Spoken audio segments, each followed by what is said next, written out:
बातमी आता मुंबईची आहे। मुंबई आणि दिल्लीत सुद्धा कबुतरांच्या संख्येने आता मृत्यूंचं प्रमाण वाढत चाललेलं आहे आणि हे अतिशय धक्कादायक आहे।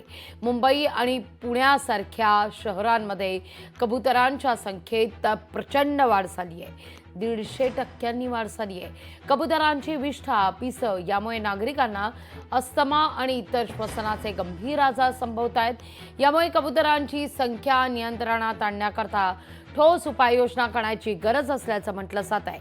दरम्यान मुंबई आणि पुण्यासारख्या शहरांमध्ये कबुतरांना खायला घालण्यासाठी नेमलेल्या स्थळांवर देखील निर्बंध घालण्यात आलेले होते।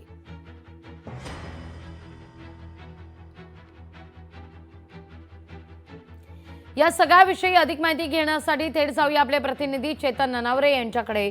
चेतन, मध्यंतरीच्या काळात जसा आपण उल्लेख केलेला आहे, मध्यंतरीच्या काळामध्ये ज्या ठिकाणी कबूतरखाने आहेत, मुंबई आसपासच्या उपनगरात असू दे, अगदी पुण्यातही त्या ठिकाणी कबुतरांना खायला घालण्यासाठी नेमलेल्या स्थळांवर निर्बंध घालण्यात आलेले होते। पण आता मात्र परिस्थिती निर्बंध घालण्यात आणून सुद्धा या ठिकाणी परिस्थिती आटोक्यात येताना दिसत नाहीये। या मुद्द्यावर कुठेतरी कठोर पावलं उचलण्याची आता गरज आहे। चेतन,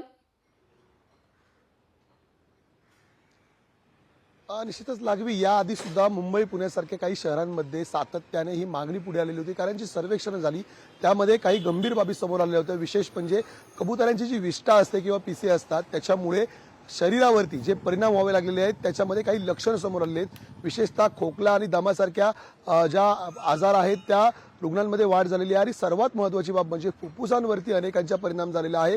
विशेष म्हणजे धाप लागणं असेल किंवा खोकला असेल, जळजळ असेल, ही जी लक्षणं आहेत ही खूप उशिरा समोर येतात। तोपर्यंत फुफ्फुस बऱ्यापैकी डॅमेज झालेलं असतं आणि या फुफ्फुसांच्या वर झालेल्या परिणामामुळे अनेकांचा मृत्यू झाल्याचंही आता समोर येत आहे आणि त्यामुळेच आता या कबुतरांच्या संख्येवरती कुठेतरी निर्बंध आणण्याची गरज आहे।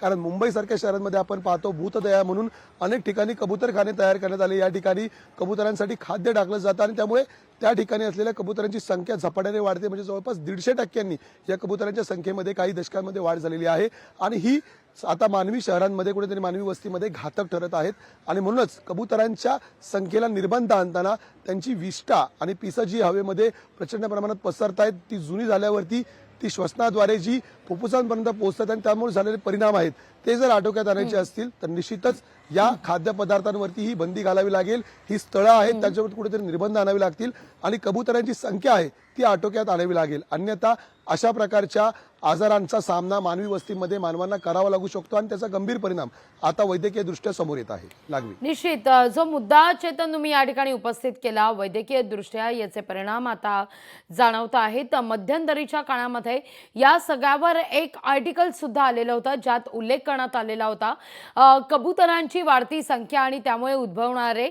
हे श्वसनाचे आजार, यापैकी काही आजार असे आहेत की ज्याच्यावर औषध उपचार अद्यापही सापडलेले नाहीयेत। त्यामुळे हे सगळं प्रकरण आता गंभीर घेण्याची काळाची गरज आहे। चेतन,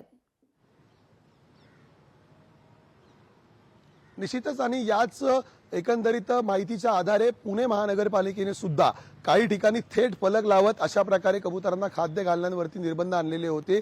आता मुंबई महानगरपालिका सध्या या मुंबई महानगरपालिकेवर प्रशासक आहेत भूषण गगराणी आयुक्त आहेत, हे या संदर्भात काही गंभीर पावलं घेत आहेत का? अद्याप मुंबई शहराला पालकमंत्री नेमण्यात आलेले नाहीयेत, मात्र पालकमंत्र्यांच्या निदर्शनाची गोष्ट आल्यानंतर या संदर्भात काही ठोस उपाययोजना नियमावली सुद्धा मुंबई महानगरपालिका घेऊन येते का हे पाहणं महत्त्वाचं असेल।